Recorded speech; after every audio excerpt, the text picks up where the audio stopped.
Welcome back, my family. Before we jump into today's horror stories, don't forget to like, subscribe, and share this video with your friends and family. Your comments and likes really help YouTube push our video and show you even more stories. I'd also love to know, where are you watching from and what time is it there? Drop your answers and suggestions in the comments, and who knows, I might give you a shout out in the next video. Thank you for being here and for all your amazing support. I married Ethan because he felt safe. He was a high school English teacher with tidy hair, a calm voice, and a habit of putting away grocery carts that weren't his. We met at a coffee shop off Kingston Pike, where he graded papers with a black fountain pen and underlined whole paragraphs like he was rescuing them from drowning. He laughed softly, like he didn't want to startle anyone. When I told him I was restless, that I moved to Knoxville for a job that didn't feel like mine yet, he said, "Restless is just energy that hasn't found a good fence." I thought that sounded kind. I thought a fence would help. We married in a small church with a crooked bell and moved into a blue Craftsman on a quiet street lined with maple trees. I worked part-time at a staging company, making cold rooms look warm. He taught of mice and men and carried home essays that smelled like pencil shavings. We always locked the back door. We said good night to the dog across the alley. And every night the trains moved through the city like slow whales, calling the dark. We were boring. We were fine. The first odd thing was the front door. I came home one Tuesday, and it chimed before I put the key in. A bright bird-like trill from inside. Then the deadbolt clicked open. The hairs on my arms lifted even though I could see afternoon sun on the porch and my reflection in the glass. When I stepped in, the thermostat's little screen lit up and said, "Welcome home, Marina." We hadn't bought a smart thermostat. At least I hadn't. That night at dinner, I told Ethan about the door. He smiled the way you smile at a kid who's found the moon. "Oh yeah, I upgraded a few things," he said like he'd swapped light bulbs. "You've been anxious lately. I figured a smart system would make you feel secure. It can lock itself and call 911 if it detects an emergency. You'll love it." I wanted to be grateful. Safety had always been the word between us, the fence we built in conversations and plans. He pulled a square little device from his pocket. "Also, I got you this. A smartwatch." He fastened it on my wrist like a brave bracelet. "I set up the app so I can make sure you get home okay. You know, peace of mind." The second odd thing was the smoke detector in the hallway. I heard it were at night, just a tiny motor sound, a mechanical swallow. I stood in the dark with my hand on the wall and listened. The old house had noises. The HVAC breathed. The water heater clanked. The maple trees rubbed the roof like a sigh. This was smaller and more focused, like a camera lens finding me. "Batteries," Ethan said when I brought it up. "Those units self-test. They spin a bit. It's a safety feature." He kissed my forehead and told me I had such good ears. He made it sound like a compliment and a joke at once, and I didn't know which one to hold. After that, the house started saying my name. "Welcome home, Marina." The thermostat chirped at sundown. The kitchen lights hummed on by themselves when I walked in barefoot. The TV screen, black as a mirror, printed HI Marina in a floating rectangle when I passed by. I told myself this was normal. People loved smart homes. People loved talking to small, square things more than they loved talking to each other. I told myself I could love it too. Then the rules started. "We should keep regular hours," Ethan said. "Sleep helps your mood. We should eat at the table. Phones stay in the basket. We should close the curtains by 8. It's safer." His rules sounded like good habits, like those lists you see online with check marks next to drink water and gratitude.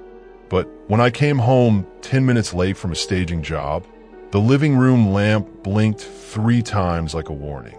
When I texted my friend Jamie from the bedroom after 9, the Wi-Fi went down for exactly 15 minutes, then came back as if nothing had happened. When I asked Ethan about it, he looked tired, disappointed. "You said you wanted structure," he said.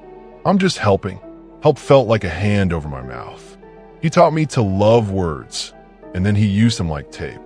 "You're safe," he said, which meant you're watched. "You're strong," he said, which meant don't ask for help. "You're mine," he whispered in my hair, which meant exactly what it sounded like. At first, I tried to bargain with the house. I talked to it the way you talk to a dog that isn't yours. "Please, quiet please." Then I learned to move in pockets of silence. I blow-dried my hair in the laundry room because the fan masked the hallway whir.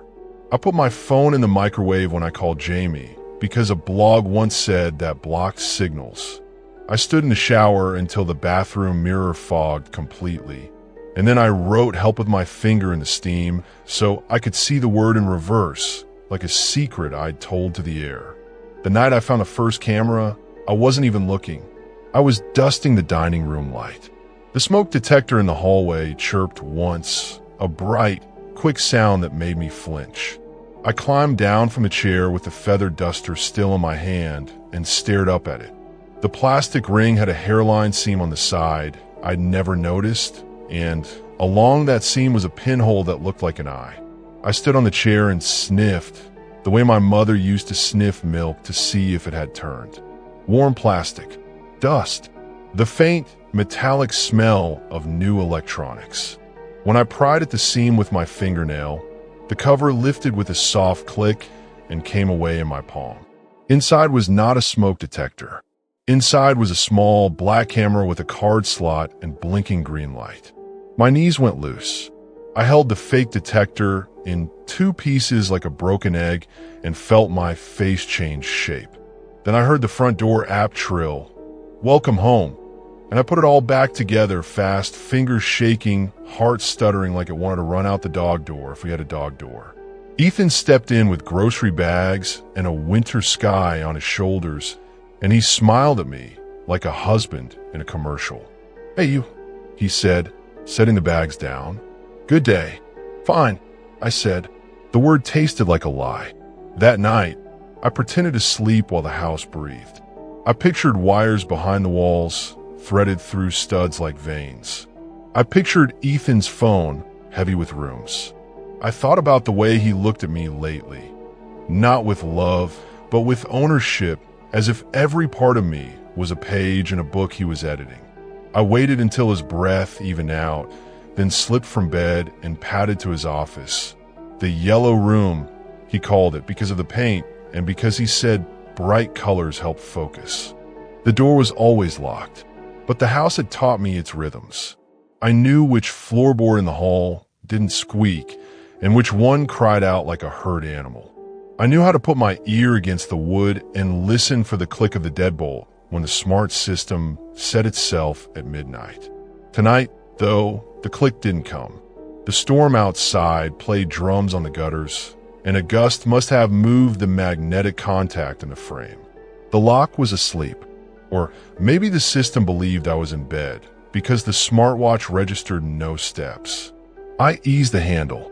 The yellow room smelled like new paper and a damp rag. His desk was neat. His books were in soldier rows. In the bottom drawer, under a manila folder labeled taxes, I found a plastic box filled with micro SD cards, each labeled in Ethan's small, earnest handwriting. Kitchen, AM, hallway, PM, bedroom, WED. There was a second box with older labels. Apartment, before marriage. My hands didn't feel like mine. I slid one card into the slot on his computer and watched myself walk down the hallway in last week's sweater. I watched myself stand at the bathroom sink and put my hair up and then lean toward the mirror, and I watched the mirror lean back. Then the view shifted to the bedroom, where the camera looked down in a clean, black and white way, and even though it was just me folding laundry, I felt naked. When I clicked into another folder, the title was my name. Inside were thumbnails of me sleeping. Thumbnails of me sitting on the porch with a blanket around my knees. Thumbnails of me at the window, looking at the world I used to believe I lived in. Behind the boxes was a binder. Inside were pages, logs, really, of my days printed with timestamps. 7:08 a.m., leaves house. Car heads east. 7:16, gas at Shell. Talked to clerk, smiled, seat audio, 7:16. 10:22, sits on staging sofa, appears sad. 10:28, looks at phone, types, deletes. I don't remember making a sound, but I do remember the house making one. A soft shiver through the ducts, like someone had put a hand on the furnace to listen. I closed the drawer and set the binder where I found it.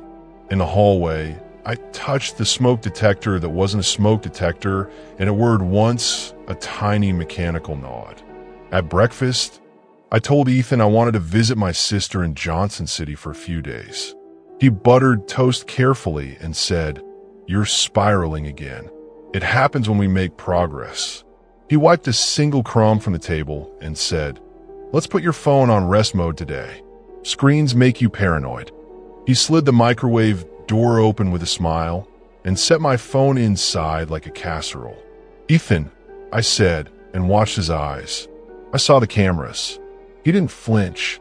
He didn't deny it. He picked up his coffee and said, "We live in a dangerous world. I'm keeping you safe."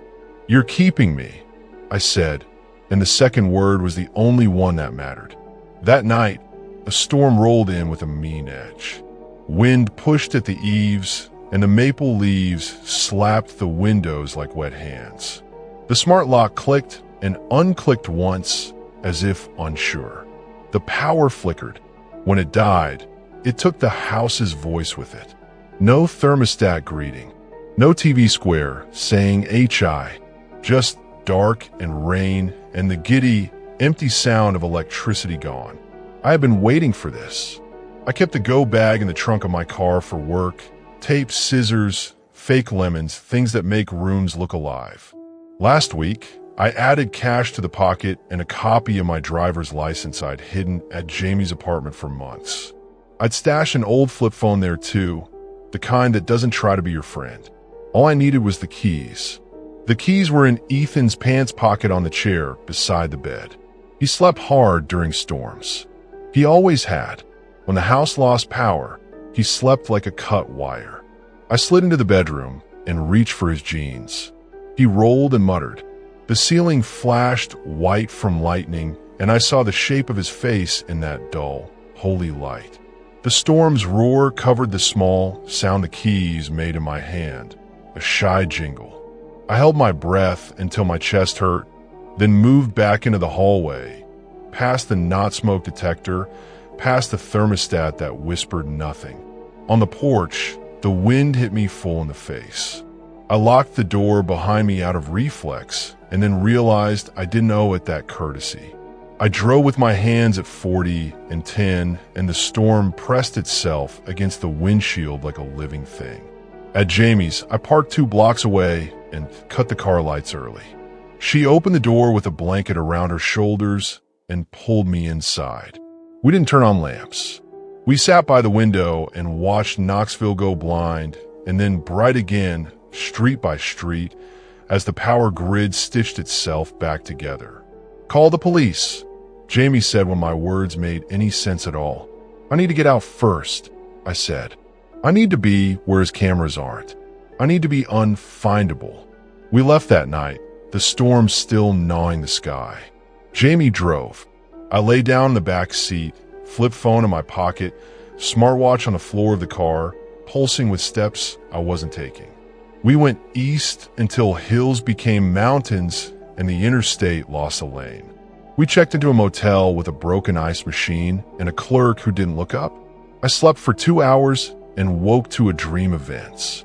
I called a domestic violence hotline in the morning and learned new words for what happened to me. Technology facilitated abuse, the advocates said. Coercive control. The phrases felt heavy and right, like a real name after years of nicknames. They gave me a list of steps: new phone, new email, new bank account. I did all of them. I took the band of metal and glass off my wrist and dropped it into a convenience store trash can where it lay like a dead fish.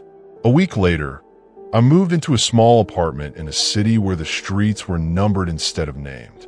I learned the routine of living alone. I bought thrift store plates that didn't match. I left curtains open because I could. I put my phone in a bowl by the door at night, and no one praised me. I slept with the TV on low, a human voice talking me through the late hours. When the building's plumbing knocked, I talked back. When the air kicked on, I laughed and said, "I hear you." I filed a police report. Jamie drove back with me to meet a detective who shook his head at the fake detectors and the binder with my days in it. "You're not the first," he said softly, and that scared me more than anything. They took the evidence. They asked me to write it all down. They said they'd be in touch. I got a job at a bakery. I liked the way dough obeyed. I liked the hot, honest roar of the ovens, the way they said what they were. Summer leaned into fall, and I began to believe that the quiet could hold. Then the first envelope came. No return address. Postmarked from somewhere 2 hours west.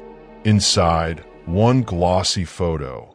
Me, asleep in my new apartment, hair across my cheek, the TV in the background showing the weather crawl. In the corner of the frame, you could almost see the reflection of whoever took it, like a smear. I sat on the floor and breathed through my mouth. I checked the door. I checked the window locks. I checked the vents, which is a strange thing to do if you haven't lived my life. I took the photo to the police. The detective looked tired in a way I recognized. "Change your locks," he said. "We'll check with your building. We'll review footage." He said they would do these things, and I believed he would try. The second envelope held 4 photos. Me walking to the bus stop. Me counting cash at the bakery. Me laughing with a coworker. Me asleep again, curled away from the camera. On the back of the last one, in tidy black fountain pen script, was a quote. "Restless is just energy that hasn't found a good fence." I didn't throw up. I didn't scream. I sat down on the kitchen floor and pulled my knees up and put my forehead to them. Then I reached for the phone and called Jamie, then the detective, then the hotline again. Not because they could fix it with a magic word, but because talking to someone who believed me was the only way to make my voice feel like mine. That night, I unplugged the TV. I turned off every appliance that could watch me. I stood in the center of the room and listened. Old building sounds, a car, the far siren of a train. Nowhere from the ceiling. No cheerful chime from a door that let itself unlock. I told the room what I wanted. I said it out loud because I had learned the power of inside voices used against me. I said, "I live here. I decide." I put painter's tape over the peephole and a strip of paper across the door, so I'd know if someone opened it while I slept. I stacked baking sheets by the window in a way that would crash if moved. I kept my phone and the flip phone next to the bed, and I placed a new camera on a shelf. Not a fake one. Not his. Mine. It sent footage to a cloud under my name, and I told myself I was different. I told myself the difference was the point. Sometime after midnight, the building's heat cut on with a bang, and I startled hard enough to bite my tongue. I lay back down and watched the blank TV like it might bloom. When I finally slept, I dreamed of the yellow room and the boxes labeled with my days. In the dream, I took a marker and wrote over every label big looping letters that said mine. I woke up before I could open the drawer. People ask me, people like the advocate, the detective, my therapist with the kind shoes, why I didn't see it sooner. I tell them about fences. Sometimes you want to be kept so badly that you mistake a cage for a fence. You tell yourself it's the same shape as safety. You tell yourself it will hold the bad things out. You do not notice, at first, that it holds you in. Ethan hasn't been arrested. There's an order on paper somewhere that says he should not contact me, and an officer's voice on my voicemail that says to call if I feel threatened. I have a folder of photos I didn't take. I have a new life that is only mine because I keep saying it out loud. I keep the oven hotter than it needs to be in the bakery because I like the sound of something that burns for my reasons. I count the trays. I lock the door. I walk home past windows that show me ordinary rooms. A couch with a throw blanket, a kitchen table, A lamp that clicks on when someone asks it to in a voice that is theirs. Some nights, when the heater knocks or a neighbor drops something heavy, I feel the house around me sit up and listen. Then I remind myself, the house is just wood and wires. It's not on his side. It's on the side of whoever owns it. I own this one. And when an envelope lands on my doormat, and I know before I open it what it holds, I do the things I have built in a muscle memory. Call, document, persist. I tape the peephole again. I check the paper strip on the door, intact, still mine. I press my palm flat against the wall where the wires run and feel nothing but the faint, honest thrum of a building taking care of itself. Welcome home, Marina, I say to no one. Then I say it again, and this time I believe it. A quick announcement here. If you're still here and enjoying these stories but haven't subscribed yet, please take a second to do so. Drop a comment too. It really helps push the video out to more people. Your support means everything, and it truly makes my day.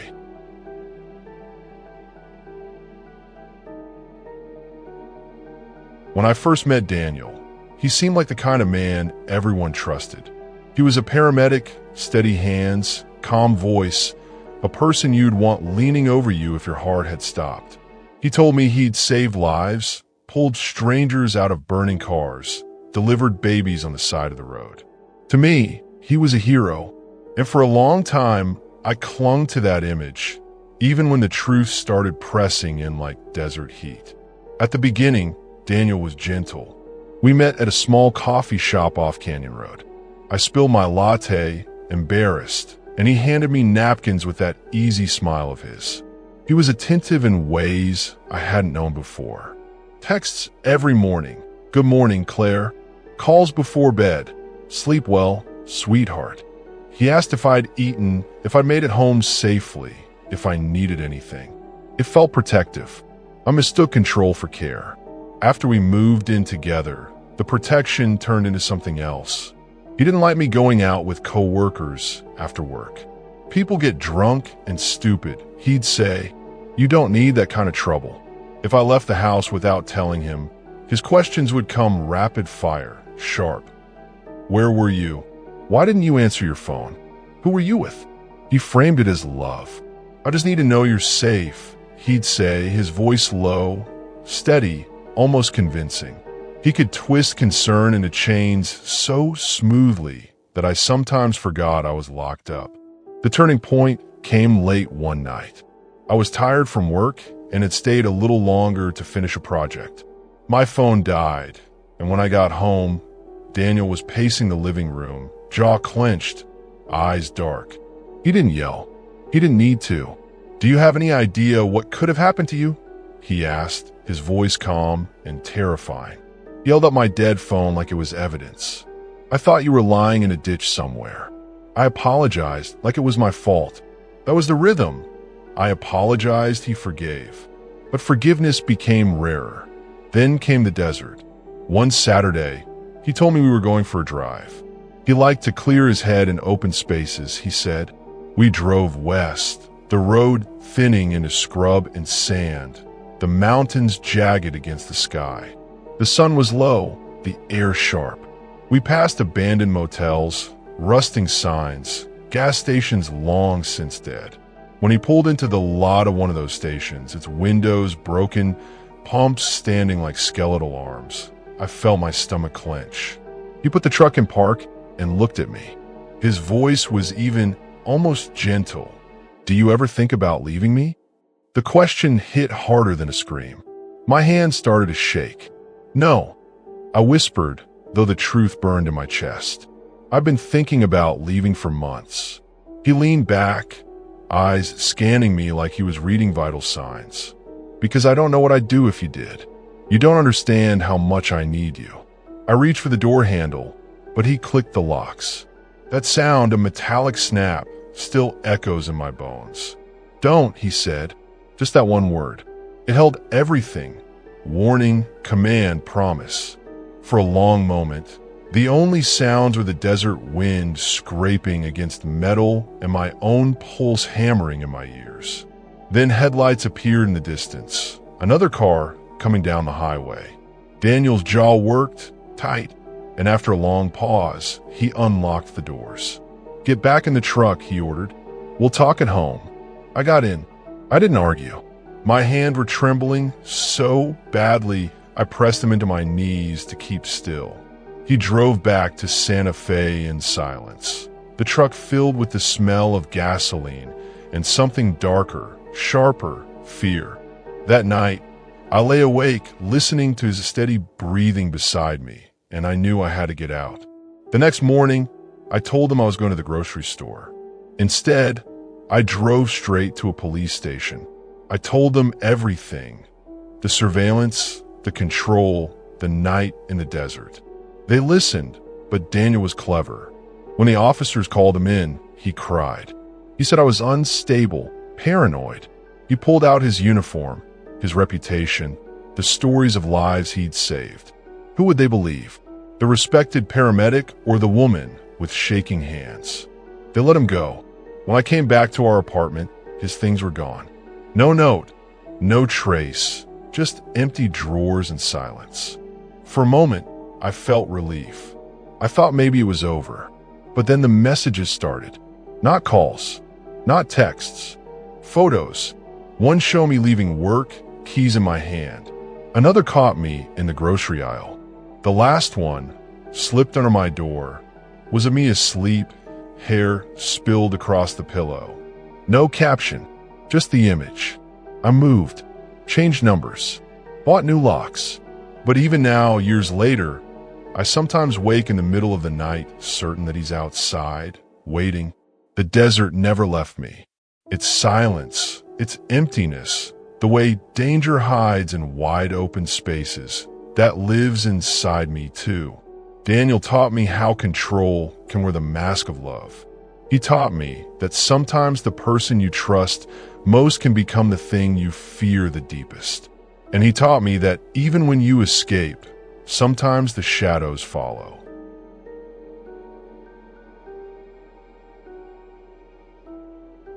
I used to love the way Charleston talks at night. Down on our block, the live oaks would whisper, the marsh would breathe, and the old houses creaked like they were settling into their stories. Before Michael, that sound was comfort. After Michael, every noise felt like a secret I wasn't supposed to hear. We met at an open house near King Street.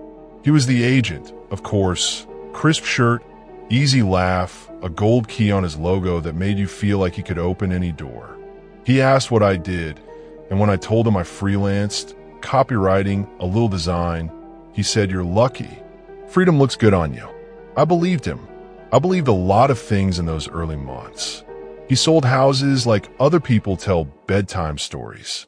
He'd stand in a foyer and talk about morning light, about holidays, about where you'd put the cake. People handed him their trust with both palms, and he was gentle when he took it. With me, he was gentler still. He sent flowers once just because, memorized my coffee order, and acted like my joke surprised him. I mistook that for love. Maybe sometimes it was. We moved into a renovated single near the marsh in West Ashley. White porch rail, blue ceiling, a swing that faced the water. Michael insisted we put the mortgage in his name. Cleaner for taxes, he said, kissing my forehead like we were both so sensible. He set up the utilities too, and he handled the internet. I work from home more, he said. I'll make sure it's all fast and secure. The house had a third-floor room with a sloped ceiling and a dormer window that looked out at the river. It was locked the day we toured, locked the day we moved in, and locked every day after. It's full of staging inventory, he said. Dangerous. Glass vases, nail guns, heavy mirrors. I'll clear it soon. I told myself that made sense. People keep messy rooms. People put off projects. It's normal, I thought, for a man who makes a living on appearances to have one place he hides the mess. The first red flag wore common sense like a mask. He didn't like my phone on the table. Let's be old-fashioned, he'd say, palm up until I dropped it into his hand. Look at me when I'm with you. He installed an app so our calendars could sync and then reminded me twice a day to keep my location services on so we can find each other if there's an emergency. He wanted my passwords in case something happens to you. He said it all with gratitude and gravity, like this was a responsible marriage, like we were a team. Money slid into the same arrangement. We'll pool our funds, he declared, and he opened a new account with more benefits. My debit card arrived with his last name on it. He put me as an authorized user on one credit card, but set a limit to keep us disciplined. He paid the bills. He tracked the spending. He was proud. This is adulthood, he said, like he'd gifted me a promotion. I did not notice when I stopped buying books. I did not notice when I started calculating whether a cab ride home would result in a conversation about choices.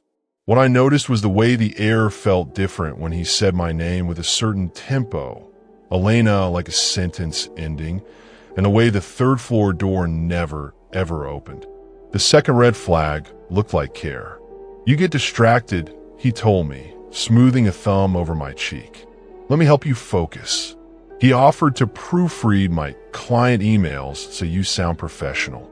He preferred I meet friends at our house so he could grill and be part of things. He asked me to send him a quick text when I arrived anywhere. I worry, he said softly, and I believed him because his eyes were the kind of blue that sells wraparound porches. The house began to feel watched. I'd be at my desk and hear a faint click from the hallway, like a camera shutter made of coins, and then nothing. I'd walk into the kitchen and find my laptop screen woke itself, and a document titled Daily appeared for a second, then minimized. The smart thermostat learned our patterns, it said, and the front door armed itself, and the outdoor cam confirmed packages. All the words that soothe the modern brain, smart, learn, confirm, piled up around us like pillows. I told myself soft things don't harm you. One afternoon, the Wi-Fi went down while I was on a call. Michael was out showing, so I went to the modem in the laundry room. The panel was closed with a tiny hex screw. I rummaged for the right bit, and when I pried it open, I saw a second little device zip-tied to the bundle of cords. Sleek black, no label. I followed the tiny antenna to the vent, where a thin wire disappeared into the wall. When he got home, I asked, "What's the extra box on the modem?"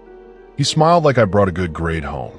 "Signal booster," he said, "to keep things strong." He said strong like safe, and safe like you owe me. The next day, the third floor door was deadbolt.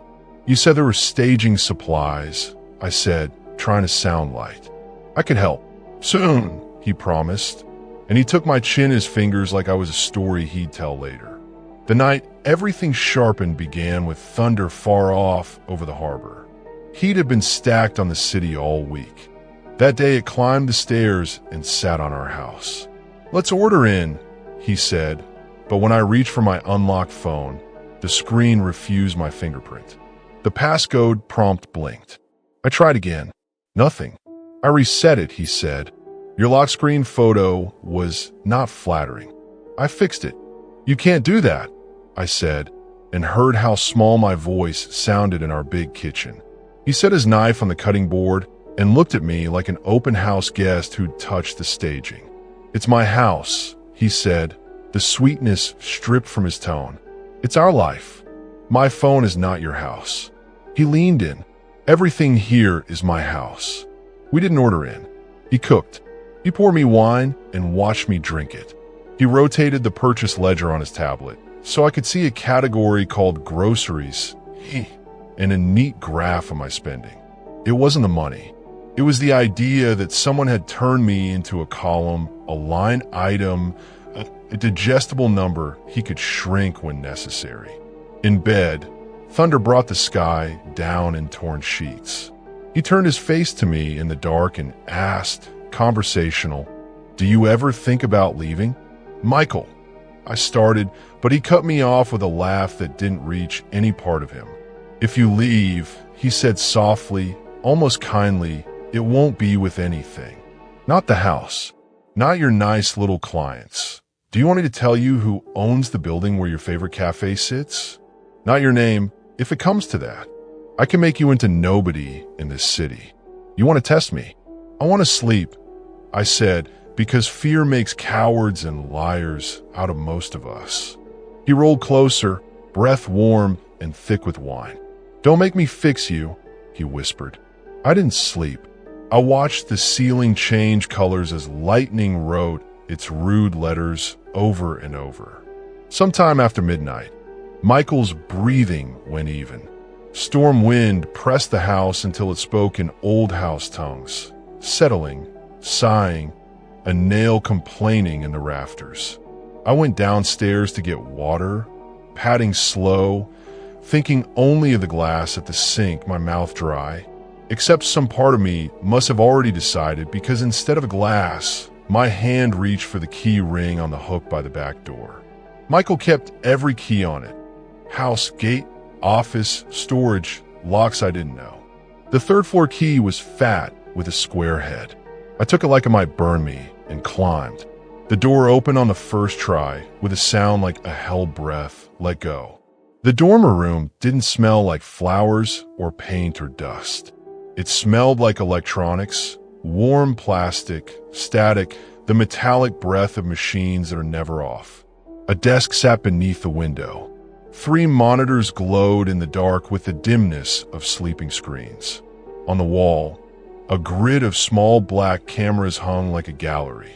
A shelf held labeled flash drives in neat rows. Kitchen, AM, hall, PM, office calls. A ledger lay open, and to my surprise, the handwriting was beautiful. Notations with dates, times, and me. 8:12 a.m. Took a second cup of coffee, why?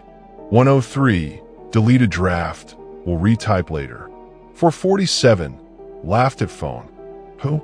On the far side, a locked file cabinet waited. The keys on the ring found it like they'd been here before. Inside were manila folders with my name printed in block letters on the tabs. The first contained screen captures of my emails highlighted in yellow, passwords on sticky notes photographed beside my laptop, clippings of bills with my account number circled, and a printout titled Contract, Joint Property, with a signature line where mine was forged a shade too careful. The second folder was worse. Photos of me sleeping, me brushing my teeth, me from above in the shower, just the top of my head and my back, but intimate in a way that made my skin try to leave me. On a legal pad, he'd listed my cycles, my weight for the last 6 months, notes about what foods made her docile, what topics triggered tears. In a small box, lined like a jewelry case, lay my spare house key, the copy of my driver's license I thought I'd lost, and a little silver necklace my mom had given me when I turned 16, taken from the jewelry dish by the bed and placed here like inventory. I understood then that the locked room was not hiding glass vases. It was hiding a cathedral to control. A lightning flash hit so close the whole dormer window went to daytime for a beat. In that stark light, I saw one more thing. A printed map of our neighborhood with red pen lines marking routes, circles around streetlights that were out, X's on spots where the marsh grasses grew tall enough to hide a person. My throat made a sound I'd never heard come out of me. I turned to the stairs and froze. His footsteps were already on the landing below, unhurried, like he was coming to check a pie. The door frame filled with his shape. He didn't seem surprised. He didn't look angry. He looked like a man who'd caught a child with a cookie and couldn't wait to explain why cookies were bad. Curiosity, he said softly, stepping into the room. Rain lashed the window behind him. That's the problem with you. You can't, I started. Oh, I can, he said, and he swept an arm to indicate his church. You love evidence, Elena. You'd think a writer would trust her gut, but no, she wants proof. He was smiling now, a salesman hitting his rhythm. Here it is. You're sick, I said, because the words we reach for in shock are the oldest ones. He took another step. What you are is mine, he said. I built a life with you in it. Do you know how much time that took? How carefully I had a plan?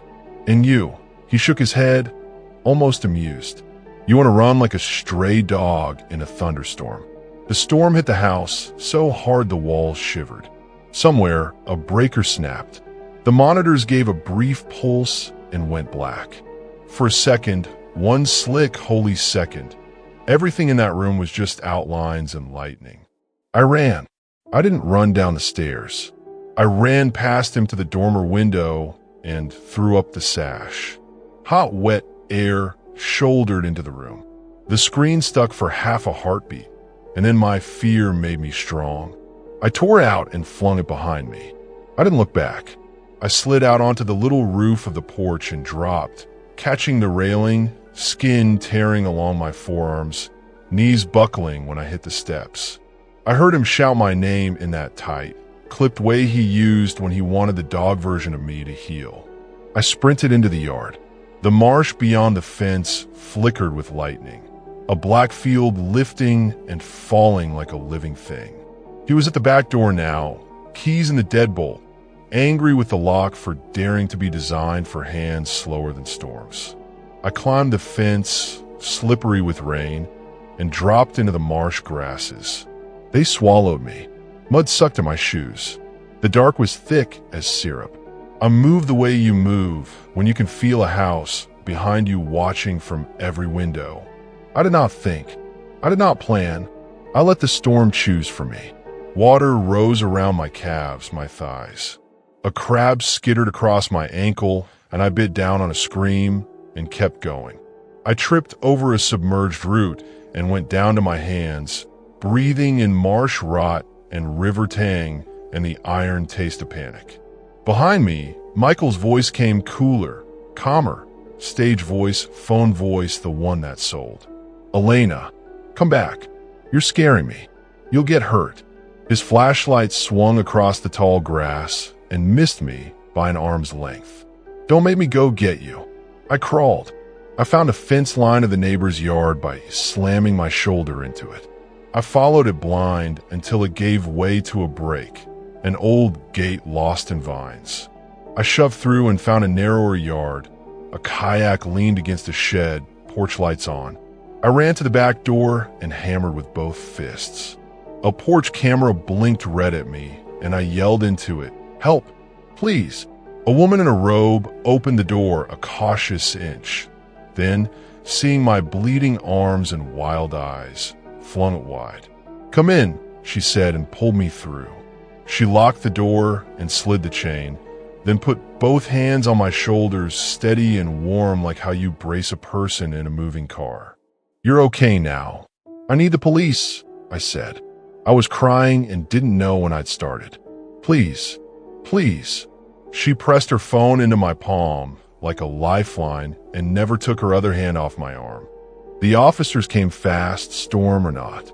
They walked me back with flashlights and body cams and something even more important, neutrality.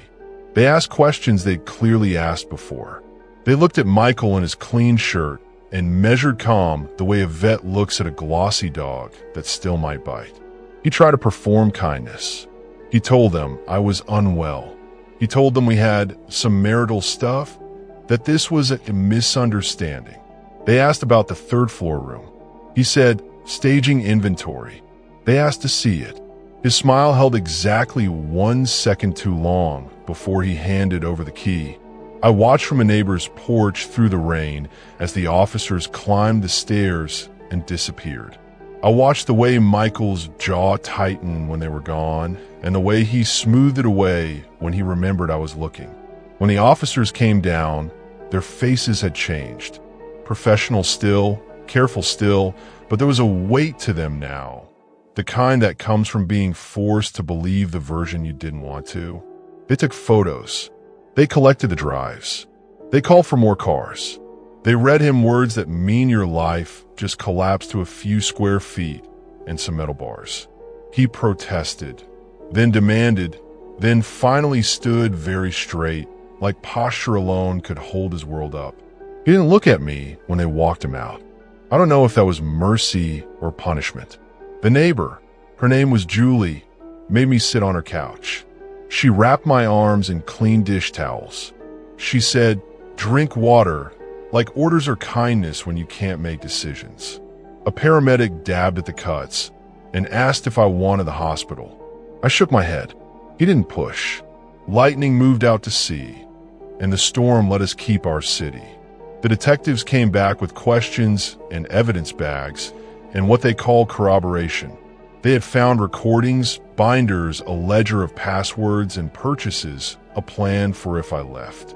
On one page, in his neat hand, he'd written, "If she runs." 1. Freeze cards. 2. Contact building owner at cafe. 3. Call her mother with a story. I had to stand up and walk to the window to breathe. I slept at Julie's that night. She set a pillow and a blanket on her couch and kept the hall light on because she didn't need to ask. I woke to the sound of normal. Coffee brewing, a weather report, a dog's nails ticking across tile. Outside, the marsh steamed. Our house, his house, sat next door quiet as a posed photo. The police found enough to charge him. There were hearings with words like stalking, coercive control, unauthorized surveillance. There was a protective order. There were calls from unknown numbers I didn't answer. My mom came down for a week and made soup because moms do. Julie brought over a spare set of keys and said, "Stay as long as you need." I took a breath that reached all the way down. The house doesn't scare me now. Not like that. The marsh still sounds like breath at night, but I can hear the difference between a living thing and a watching one. I bought my own lockbox for the few documents that matter. I have accounts in my name. I keep copies of copies. I check the ceiling once a month like it's a ritual. Not because I'm crazy, but because I learned how danger hides in things that call themselves smart. Sometimes I walk past the old house on my way to the river, and I'm surprised by how ordinary it looks. Porch swing, blue ceiling, a dormer window that stares at the water like it always did. If you didn't know, you'd think it was a place for cake and morning light. If you didn't know, you'd think the stories it creaks at night are sweet ones. I know better, and I'm still here.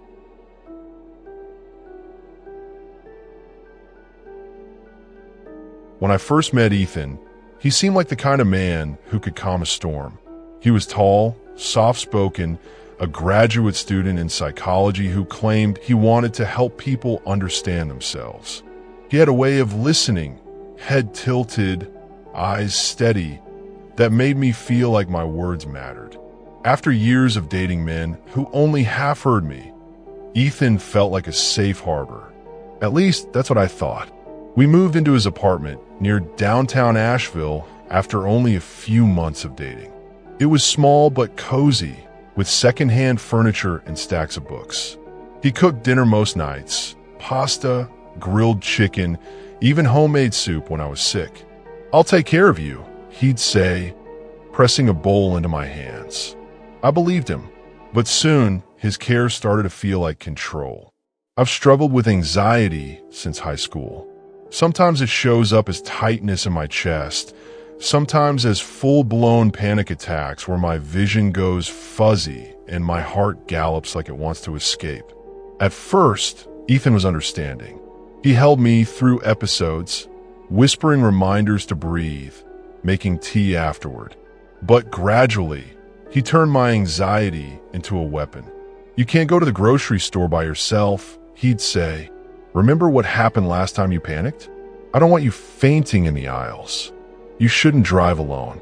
What if you have an attack? I'd never forgive myself if something happened to you." The more he reminded me, the smaller my world became. Soon, I was letting him do all the shopping, all the driving. He made me believe I couldn't trust myself. The first time I noticed the camera was in the living room. A small black dome on the bookshelf, its red light blinking faintly. "What's that?" I asked. "A security camera," he said smoothly. "This neighborhood isn't safe. I just want to protect us." I told myself it was reasonable. Lots of people had cameras. But then another appeared in the kitchen, and another above the hallway. One night, while brushing my teeth, I noticed a tiny lens tucked into the corner of the bathroom mirror. My chest tightened, panic swelling. Why in the bathroom? I demanded. He smiled like I was being silly. It's not in the bathroom. It's pointed at the door to make sure no one sneaks in through the window. His answers always sounded logical on the surface. But beneath them, I felt the truth. He wasn't protecting us. He was watching me. Soon, Ethan started controlling what I ate. "You've been anxious lately," he said one evening, sliding away the chips I'd bought. "Sugar makes it worse. I'll handle the groceries from now on." The fridge began filling with bland meals. Boiled eggs, plain chicken, protein shakes. If I wanted anything else, I had to ask him. Sometimes he gave permission, sometimes he didn't. "You'll thank me later," he'd say, brushing my cheek with a smile. "I'm keeping you healthy." But really, he was keeping me dependent. One weekend, he suggested we visit his mother. She lived about 40 minutes outside Asheville in a small farmhouse. His mother greeted me at the door with tired eyes and hands that trembled when she poured tea. She was polite, but watchful, like she'd been waiting for me. When Ethan went outside to take a phone call, she leaned across the table and whispered. He used to do this to me too. I froze. "What do you mean?" Her eyes darted to the window where Ethan paced with his phone. Her voice was barely audible. The control, the rules, the cameras. He learned it here. She tapped her chest with one shaky hand. "Don't let him take everything from you." Ethan returned before I could ask more. He was smiling, but his eyes flicked between us, sharp and suspicious. The ride home was silent except for the hum of the tires. I stared out the window, heart racing. His mother's words rattled in my chest like stones. It all came to a breaking point one night when a storm swept across Asheville. Rain hammered the windows, thunder rolled through the mountains, and the power flickered. The apartment felt like it was holding its breath. The camera's red lights glowed like eyes in the dark. Ethan paced the living room, agitated. "You've been distant," he said suddenly. "I can feel it. You're pulling away." "I'm fine," I whispered, but he shook his head. "You're lying. I know you're thinking about leaving." His voice rose over the storm, sharp and jagged. "If you walk out that door, you'll regret it. You won't make it on your own. You can't. You need me." My hand shook, but for once my fear shifted into something else, defiance. His mother's voice echoed in my head. "Don't let him take everything from you." The lights flickered again, and for a moment, the cameras went dark. My chance.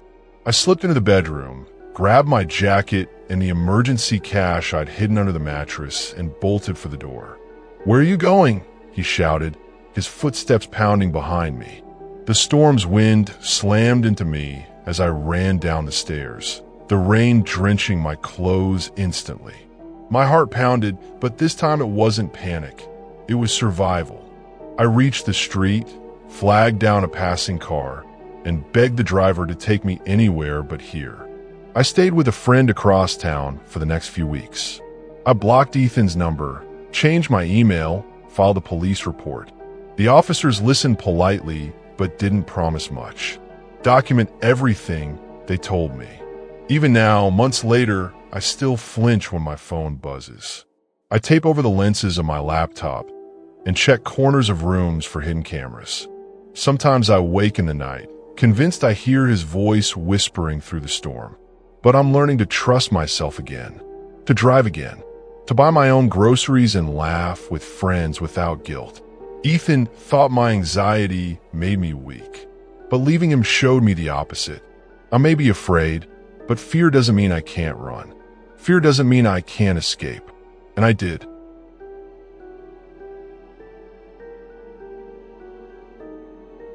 David always said the mountains were our place. When we first started dating, he'd drive us out of the city every other weekend, winding up the Blue Ridge Parkway until the air turned sharp and the trees closed in like cathedral walls.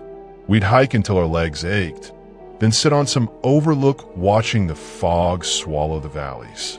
He told me nature was freedom. I believed him. So when he surprised me with a weekend trip to a cabin, just the two of us, no distractions, I said yes without hesitation. I thought it would be romantic. I thought it would be safe. The place looked wrong the moment we pulled up. The logs were gray and peeling. The roof sagged, and the porch boards looked soft under our boots. Inside, the air was stale, thick with the sour smell of mildew. The floor groaned as if the house had been waiting too long to wake up. But what unsettled me most was the sound. It wasn't just creaking wood or whistling wind. It was a low, rhythmic noise, almost like the cabin was breathing. Every few minutes, the walls seemed to expand with a sigh and then contract again. "Old wood settles like that," David said, brushing off my unease. He put his arm around me, pulling me close. "It's part of the charm." I tried to believe him, but even as we unpacked, I felt the house watching us. That first night, David's tone shifted. "No phone service here," he said, sliding my cell into his pocket. "Let's live in the moment." I reached for it, but his smile hardened. "You don't need it." At dinner, he told me I was eating too little. "You'll make yourself sick," he said, piling more food on my plate. When I protested, he snapped, "I know what's good for you. Stop arguing." Later, when I suggested we open the windows for fresh air, he shook his head. "They stay locked. Bears, strangers, who knows what's out here? You want to invite danger in." His voice wasn't cruel, not exactly, but it was firm, final, and every word seemed designed to close me in tighter, like the walls of the cabin pressing closer. By the second day, the air felt heavy with silence. No cars, no neighbors, just the endless woods pressing in. I tried the front door while David was outside chopping wood. The lock wouldn't turn. I checked the back door, same. Even the windows wouldn't budge, each one screwed shut from the inside. My chest tightened. When David came back in, sweat shining on his forehead, he caught me staring at the locked door. His expression shifted. No smile now, just calculation. "You don't get it, do you?" he said softly. "I brought us here so we could finally be alone. No friends interfering. No phones. No way for you to run when you get one of your moods." My mouth went dry. "David, why would I run?" He smiled, but it didn't reach his eyes. "Because you've thought about it. I've seen the way you look at me sometimes, like you're already halfway gone. But here," he gestured to the cabin, "here you can't leave. Here you'll finally learn to stay." The cabin seemed to exhale around us, the walls groaning with the weight of his words. That night, I couldn't sleep. Every sound made my skin crawl. The sighing walls, the faint rattle of the wind through the chimney, the steady creak of David pacing in the living room. At one point, I heard him whispering. I couldn't make out the words, but the cadence was low and steady, like a prayer or a rehearsal. I pulled the blanket tighter around me and stared at the ceiling until dawn. By the third day, my fear turned into something else. Determination. I noticed the shed out back when David dragged in more firewood. Rusted padlock, half buried in weeds. If there were tools inside, maybe I could break a window or pry open a door. That evening, while he was cooking, I slipped the cabin keys from his jacket pocket. I hid them under the mattress, close enough to grab if I needed them fast. The plan was simple. Wait for another storm or another distraction. Grab the keys, and run. Even if I had to barrel through the woods in the dark, anything was better than staying trapped in that cabin with him. The chance came sooner than I expected. That night, thunder cracked over the mountains, and rain hammered the roof in sheets. The power flickered, then died, plunging the cabin into darkness. "Stay here," David ordered, fumbling for a flashlight. "I'll check the breaker." As soon as he stepped outside, I lunged for the mattress, pulled the keys free, and shoved them in my pocket. My heart hammered so loudly I thought he'd hear it over the storm. I crept to the front door, twisting the key with trembling hands. The lock gave with a sharp click that echoed through the cabin. I froze, listening. No footsteps, no shout, just rain and thunder. I pulled the door open, the storm's wind slamming into me like freedom. I didn't wait. I bolted into the night, rain stinging my face, the forest swallowing me whole. I don't remember how long I ran. The woods were a blur of wet branches and mud sucking at my shoes. Eventually, I stumbled onto a dirt road where headlights appeared like salvation. The driver, an older man hauling supplies, pulled over when he saw me. I must have looked wild, soaked through, my arms scratched from branches. He didn't ask questions. He just opened the door and said, "Get in." I didn't look back at the cabin. I couldn't. It's been months since that night, but the memory clings to me. I still hear the cabin's breathing in my sleep, the slow exhale of wood and shadows. I moved into a small apartment downtown, close to people, close to noise. I keep my phone in my hand, my windows cracked open, my doors unlocked, sometimes just to remind myself that I can choose. But sometimes when storms roll over the mountains and the power flickers, I feel that old fear stir. I see David smile in the lightning. I hear the cabin sighing, patient, like it's still waiting for me to come back. And I whisper to myself, never again.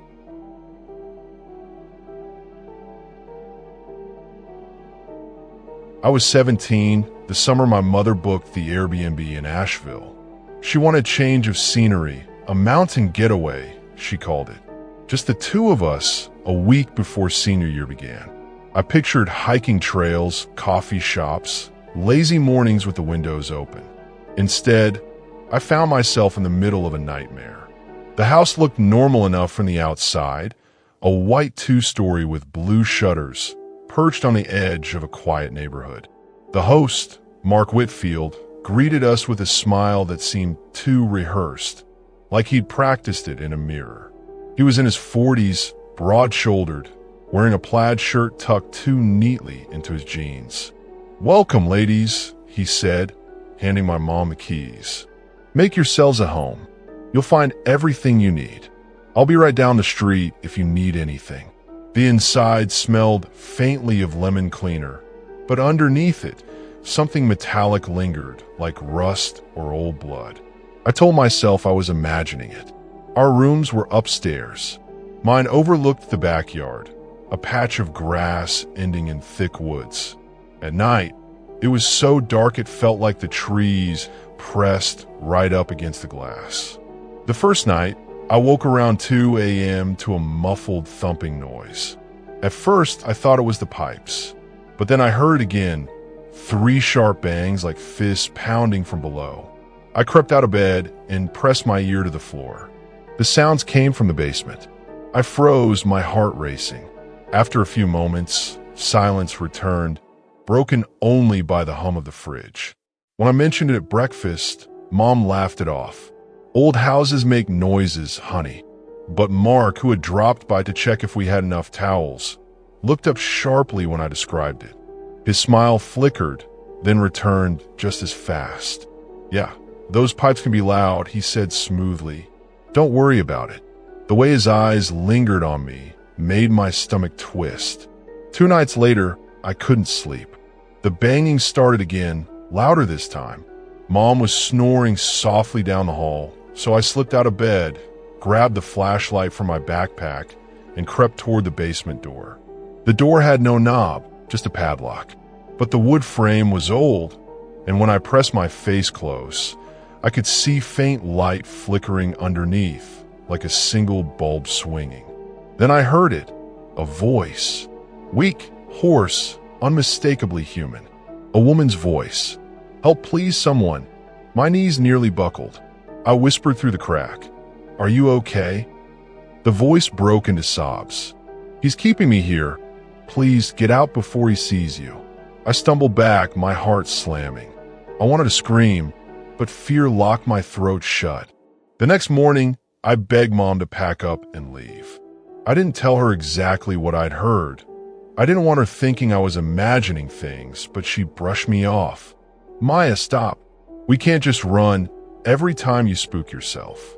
This trip is supposed to be relaxing." When Mark dropped by again, I tried to watch his movements. His eyes darted toward the basement door more than once. I thought I saw the faintest trace of a smirk when I followed his gaze. That night, the noises grew frantic. Chains rattled. The woman's voice rose in ragged desperation. "Please, he's here." I shook Mom awake, whispering fiercely, "We have to go. Now." Before she could answer, the floorboards creaked in the hallway. Mark's voice came, low and casual. "Everything all right in there?" Mom stiffened. "We're fine," she called. But I could see the truth dawning in her eyes now. We tried to sneak out. Mom grabbed her purse. I shoved clothes into my backpack, and we crept toward the stairs. But when we reached the front door, it wouldn't open. The deadbolt was new and heavy. My mother turned the key we'd been given. Nothing. Behind us, the basement door creaked. Mark stepped out, holding a knife that gleamed in the faint light. His smile was gone now, replaced by something cold and hungry. "You weren't supposed to see that," he said softly. "Now you'll have to stay too." Mom shoved me back toward the stairs. "Run, Maya." Mark lunged.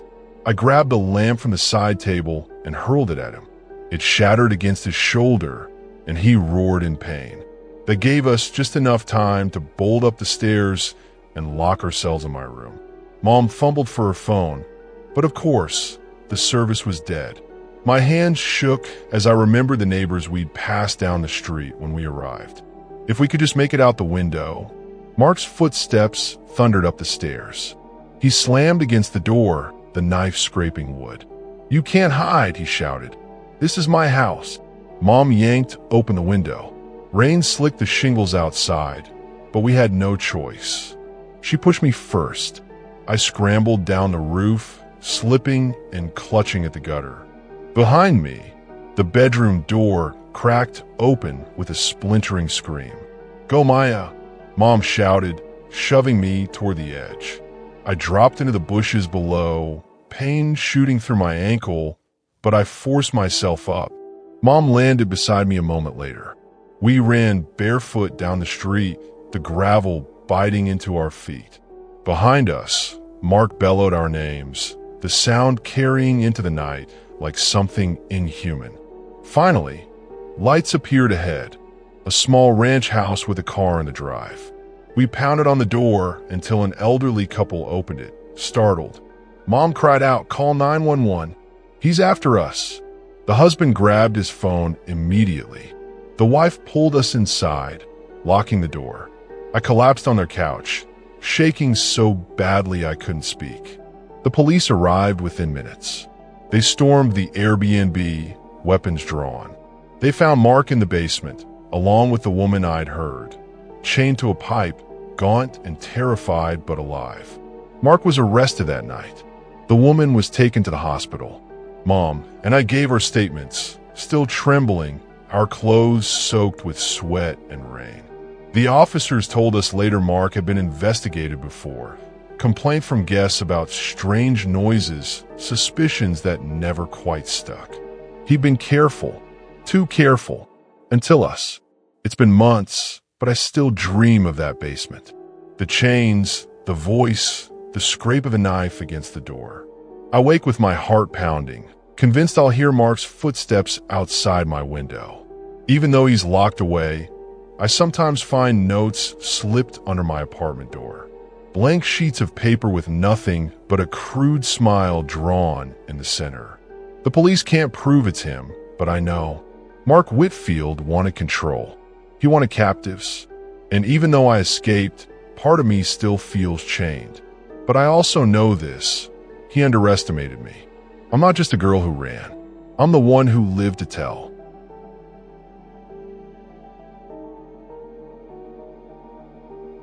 When I first met Paul Moreno, he seemed like a man out of a Sunday sermon. He was gentle-voiced, neatly dressed, a preacher who filled every room with certainty. People leaned toward him when he spoke, as though his words carried more weight than their own. I was drawn in too. After years of drifting, of searching for something steady, Paul's confidence felt like shelter. He asked me to marry him after just 6 months. "The Lord doesn't need long to make things clear," he said, holding my hands like a vow already bound us. I believed that meant we were chosen, but soon I learned that his kind of faith was less about God and more about control. It started with small corrections. "You should wear longer skirts to church," he told me. "It sets a better example. Maybe don't talk so much in Bible study," he added once. "Let others have the space." He called them suggestions, but they stacked up until they felt like commandments. Before long, he was telling me when awake, when to eat, what music I should play while cooking. "If you follow the routine," he said, "you'll feel closer to God and closer to me." I wanted to please him. I wanted the harmony he promised. So I obeyed. One evening, while he was at the church, I noticed something strange. A small black object tucked behind the lamp in the living room. When I picked it up, I realized it was a voice recorder. I searched the house with shaking hands and found more. Under the couch, in the pantry, even inside the bathroom cabinet. When I confronted Paul, he didn't deny it. He just smiled calmly. "A husband should know his wife's heart," he said. "I need to hear what you say when you're alone.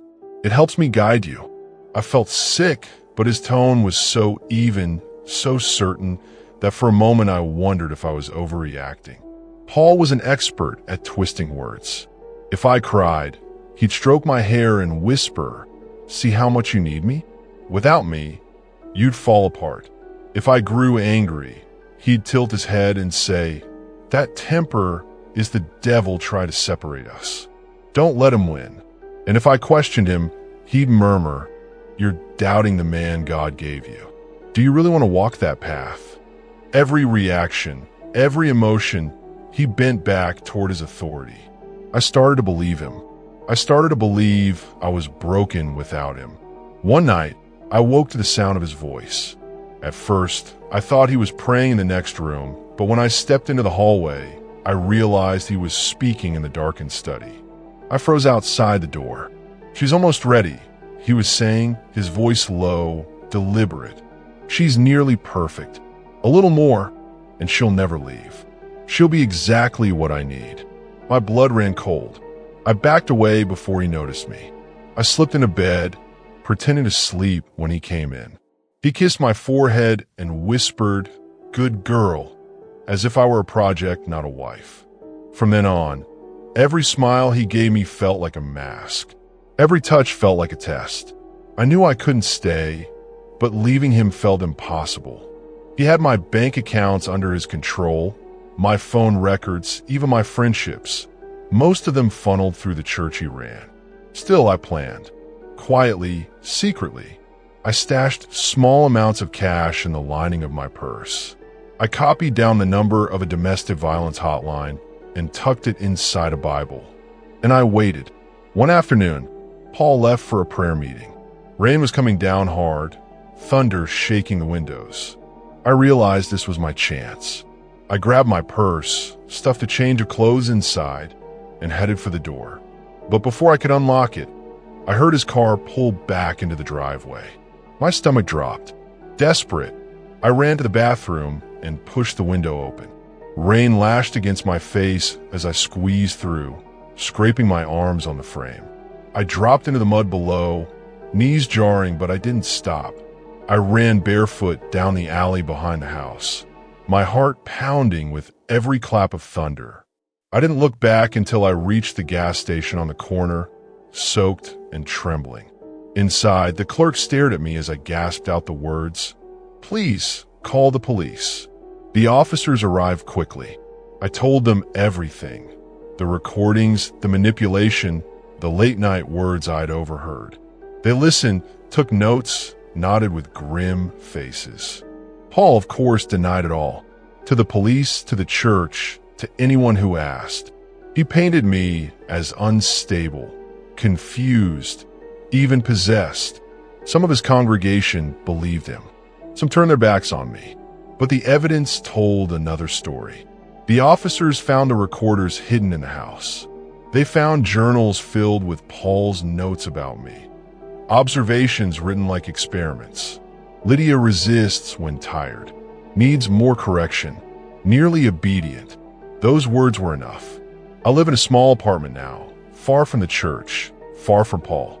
I've rebuilt slowly, opened my own bank account, made new friends, gone whole days without feeling a shadow. But at night, when the rain comes down hard and the windows rattle, I sometimes hear his voice in my head. She's almost ready. She'll be perfect.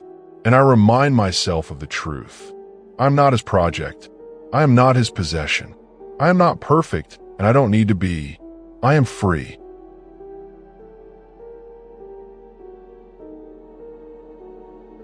When I married Daniel Miller, I thought I was marrying stability. He was successful, sharp in his suits, the kind of man who always had his shoes polished and his calendar in order. After years of small apartments and odd jobs, the security he offered felt like a blessing. But security with Daniel came at a cost that nearly broke me. At first, his rules seemed harmless. Shoes off at the door, he'd say. Keeps the floors clean. Dinner at 7 sharp, he insisted. Routine keeps us grounded. But soon the rules multiplied. No calls after 10 at night. No visits without notice. No makeup that looks provocative. No purchases over $50 without consulting me first. He delivered them in that smooth, matter-of-fact voice, as though he were reciting financial advice instead of stripping me down piece by piece. If I questioned him, he'd chuckle and say, "Don't be dramatic. I'm just keeping our household in order." But it didn't feel like order. It felt like prison. The rules expanded to my relationships. "Your friends don't respect me," he said one evening, his tone sharp. "Stop seeing them." When I protested, he leaned closer, his eyes like steel. "Do you want to keep this marriage or not?" So I stopped. Phone calls went unanswered. Invitations declined. Slowly, my world shrank until it was just me and Daniel, and his shadow filling every room. He monitored my texts, my emails, even my receipts. "Transparency builds trust," he claimed. But trust went only one way, toward him. Our home in Toledo was beautiful, at least from the outside. A 2-story brick house on a quiet street. Neighbors who waved politely as we pulled into the driveway. Inside, though, it was suffocating. Curtains always drawn. Alarms set on the doors. Cameras watching the front porch, the backyard, even the garage. One night, I tried to step outside for fresh air. Daniel appeared almost instantly, his hand heavy on my shoulder. "It's late," he said. "Go back inside." His voice wasn't angry. It didn't need to be. The weight of it alone pressed me back through the doorway. The night I finally broke came in the dead of winter. Snow lay thick on the ground, the streets hushed. Daniel had scolded me earlier for folding the laundry wrong. Hours later, I still felt the sting of his words. Lying in bed beside him, I realized something terrifying. If I didn't leave now, I might never leave at all. So I waited until his breathing grew deep and steady. Then I slipped from bed, heart hammering, and padded downstairs. The cold hit me like a slap when I opened the door. I didn't even bother with shoes. My bare feet sank into the snow as I ran, each step searing with pain. But I kept running. The night was silent except for my ragged breaths. Houses slid past in a blur of dark windows. My toes went numb, my legs trembling, but I didn't stop. Finally, glowing ahead, I saw it. A gas station. Its neon sign buzzed like salvation. I stumbled inside, shivering violently, my feet raw and bleeding. The clerk, a young man with wide eyes, rushed forward. "Ma'am, are you okay?" "Please," I gasped, my voice breaking. "Call the police." He grabbed the phone without hesitation. I sank into a plastic chair by the counter, every muscle shaking. I half expected Daniel to burst through the door at any second, his calm voice ordering me home. But instead, the police arrived. They wrapped me in a blanket, asked gentle questions, promised me I was safe now. For the first time in years, I let myself believe it. The officers took my statement. They told me I'd done the right thing, that I was brave. Brave didn't feel like the right word. I felt broken, trembling, hollow. My feet were bandaged, my throat raw from explaining everything. The rules, the isolation, the control. Daniel, of course, denied it all. To anyone who asked, he was the devoted husband whose unstable wife had run off barefoot into the snow. He painted me as fragile, hysterical. Some believed him, but I had my truth. And the bruises, the fear, the records of his endless rules. They spoke louder than his polished smile. I live in a small apartment now, far from that brick house in Toledo. The walls are plain, the furniture mismatched, but every inch of it is mine. I leave the curtains open. I answer calls after 10. I buy things without asking anyone's permission. Sometimes when snow falls outside, I remember the pain in my feet as I ran. But I also remember the strength that carried me forward. Daniel thought his rules defined me, but in the end, it was breaking them that saved me. And I'll never follow his voice again.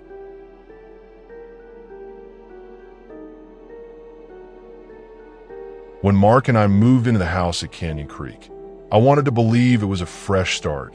The place was older but charming, perched near the woods with a wide porch and tall windows that opened to the sound of cicadas at night.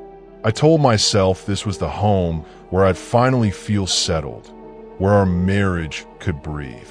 But almost immediately, the house began whispering things I couldn't ignore. The first time I heard it, I was unpacking boxes in the living room. A faint sound drifted through the hallway, thin, broken, like a child crying in the dark. I froze, holding a dish in my hands, and listened. The sound came again, soft and unmistakable. I followed it through the rooms, my heart pounding, but every time I got closer, it seemed to slip away. By the time I reached the back of the house, silence had taken its place. When I told Mark that evening, he chuckled. "It's an old house, Sophia. Pipes, wind. Your mind's playing tricks on you." But the sound wasn't pipes. It was human. I knew it. The crying happened again a few nights later, this time while I was lying in bed. It floated through the vents, muffled but sharp enough to tighten my chest. "Do you hear that?" I whispered, shaking Mark awake. He groaned, half asleep. "Hear what?" "The crying. Don't you hear it?" He sat up, listened for a moment, then shook his head. "There's nothing, Sophia. You've always been sensitive. Don't let your imagination get the best of you." His words cut deeper than they should have. Mark had a way of making me doubt myself. It was subtle, little corrections, small reminders that I was forgetful, emotional, fragile. Over time, I started to wonder if he was right. Soon, the crying wasn't the only thing gnawing at me. Mark began insisting on routines. Curtains closed by dusk, meals eaten together at the table, my phone turned off after 10. At first, it seemed like structure, but quickly it became restriction. He installed locks on the windows. For safety, he said. He added cameras around the house. To protect us. He started checking my phone. Transparency, right? If I questioned him, he'd smile with that tight patience of his. "You're lucky I care this much. Most men wouldn't bother." I told myself it was love. But deep down, I felt the truth pressing in like the walls of the house. I wasn't being cared for. I was being watched. My sister Isabella was the only one who noticed the change in me. "You look exhausted," she said one afternoon when she came by. "What's going on?" I hesitated, then whispered about the crying, about the cameras, about the rules. She frowned. "Sophia, this isn't normal. You need to leave." "I can't," I whispered back. "He's always one step ahead. It's like he knows what I'm planning before I do." Her eyes hardened. "Then I'll help you. Just say the word." The offer was a lifeline, but fear kept me from grabbing it. Mark seemed to anticipate everything, and I couldn't risk him catching on. One night, the crying grew louder. It seemed to come from the walls themselves, raw and ragged, as though someone were trapped just beyond the plaster. I cover my ears, but it seeped through, shaking me to the core. I ran to Mark in the kitchen. "Please, you have to hear it this time." He looked at me with calm disdain. "Sophia, you're unraveling. If you keep this up, I'll have no choice but to make decisions for you." His tone chilled me. It wasn't a threat of anger. It was worse. It was a promise of control. That night, I couldn't sleep. I lay awake, the crying circling me, the walls pressing closer, and I knew. If I didn't leave soon, I never would. The chance came during a rainstorm. Thunder rattled the windows, and the cameras outside flickered as the power wavered. I grabbed the small bag I'd hidden in the closet, cash ID, a spare phone Isabella had given me. My hand shook as I crept toward the back door. Lightning split the sky, and for a moment the cameras went dark. I seized the moment, unlocked the door, and ran barefoot into the storm. The rain was cold, the mud slick under my feet, but adrenaline carried me.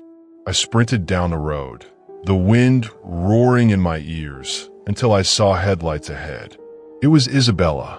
She'd been circling the neighborhood for nights, waiting for me to be ready. I threw myself in her car, sobbing, as she hit the gas and didn't look back. I stayed with Isabella for weeks.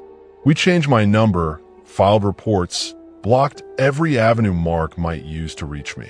The police listened, but without hard evidence of abuse, they couldn't do much. Still, I was free. Or at least, I wanted to believe I was. Because even in Isabella's apartment, I sometimes woke to the sound of crying. Not loud, just faint, drifting through the night like it had followed me from Canyon Creek. When I told Isabella, she wrapped me in her arms. "It's in your head," she said gently. "He's not here anymore." But I knew what I heard. It's been months since I left Mark, but the crying hasn't stopped. Sometimes it's in the corners of rooms, sometimes in the hum of the air vents, sometimes in the silence right before I fall asleep. Maybe it's just trauma, my mind replaying the fear. Or maybe Canyon Creek isn't finished with me. Either way, when the sound rises in the night, I whisper back to it, "I hear you," because whether it's memory or ghost or madness, I refuse to let Mark, or that house, silence me again.